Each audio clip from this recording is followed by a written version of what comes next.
No livro de 2 Tessalonicenses, capítulo 2, do versículo 3 ao 8, está repetido 3 vezes o nome do anticristo. Essa repetição não é acidental, é uma ênfase deliberada para chamar a atenção do leitor. Nas entrelinhas desses versículos, denota uma revelação ligada ao surgimento desse personagem que vem despertando tanta curiosidade na maioria da população do mundo, devido ao que está revelado no contexto na narrativa. Sugere a identidade e ações dele.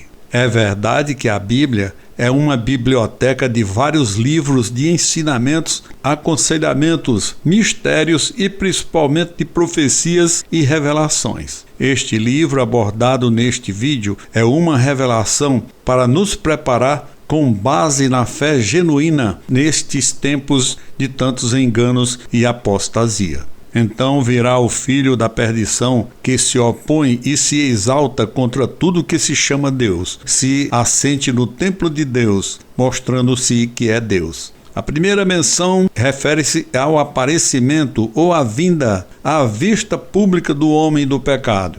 A segunda menção indica um momento específico para essa revelação.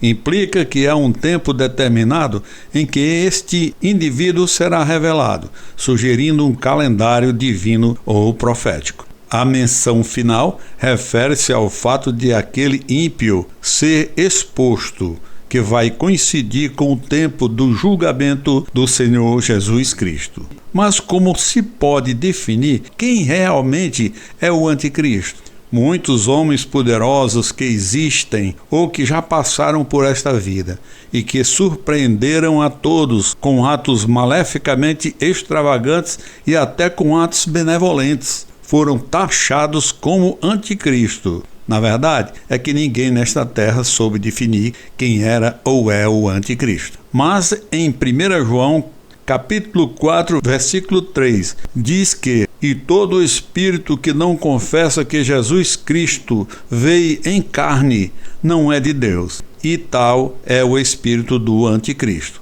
Conforme esse versículo que ouvimos, diz que ele já está no mundo e aquele que nega a Jesus Cristo veio em carne é o anticristo. Dá para imaginar como é maligno de ser contra Jesus Cristo? Depois de tudo que Jesus fez, curou os enfermos, ressuscitou os mortos, deu visão aos cegos, fez os coxos andarem, curou uma mulher com fluxo de sangue e foi submetida a humilhação, desprezo e, finalmente, uma morte cruel e humilhante. No entanto, existem aqueles que estão ativamente contra o Senhor Jesus Cristo. Existem instituições e nações que o odeiam. No meio deste país, existem grupos e instituições que se opõem a qualquer coisa que tenha a ver com o Senhor Jesus Cristo. Eu cresci numa época em que nas escolas orávamos antes das aulas, mas esta prática foi abolida. Cresci também numa época em que havia uma Bíblia nos apartamentos de hotel. Há uma mudança crescente de aceitação de comportamentos e estilos de vidas que são biblicamente considerados imorais. A vida precisa ser ditada pelos padrões da palavra de Deus.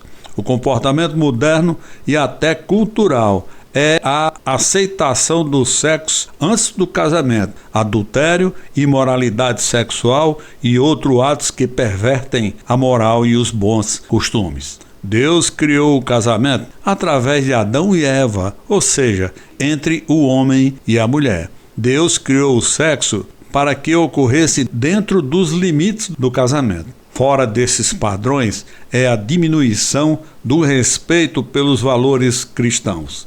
O que está descrito no livro de Lucas, capítulo 22, versículo 3, vemos que Satanás entrou em Judas. Esta passagem bem ilustra como as pessoas podem se tornar suscetíveis aos ataques espirituais malévolos. Até porque Judas era bem próximo de Jesus e era um dos seus discípulos, e vivia em um mundo bem mais santo do que o atual. via bons exemplos aflorar à sua frente. Agora, imagine em um mundo totalmente corrompido e constantemente tomado por todo tipo de pecado, onde os espíritos malignos podem de fato apoderar-se dos corações e mentes, especialmente no mundo cada vez mais distanciado dos valores e ensinamentos cristãos.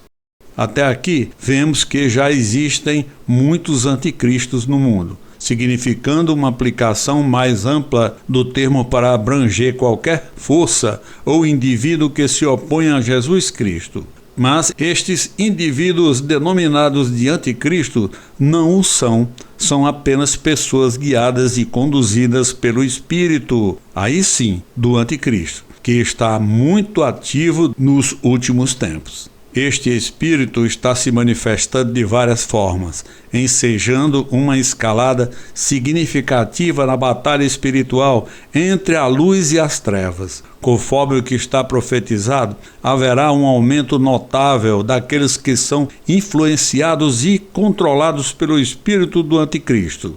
Este espírito insidioso que sutilmente se opõe e nega a verdadeira natureza e missão de Cristo tem estado ativo desde os primeiros dias da Igreja.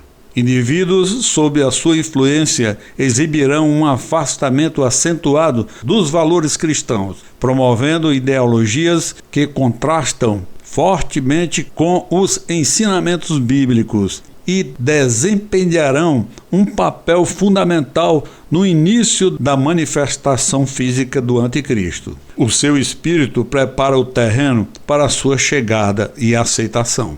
Eles estarão entre os primeiros a adorá-lo, enganados pelo seu carisma e pelas falsas promessas de paz e unidade. A ascensão destes indivíduos sinaliza uma mudança profunda no cenário espiritual.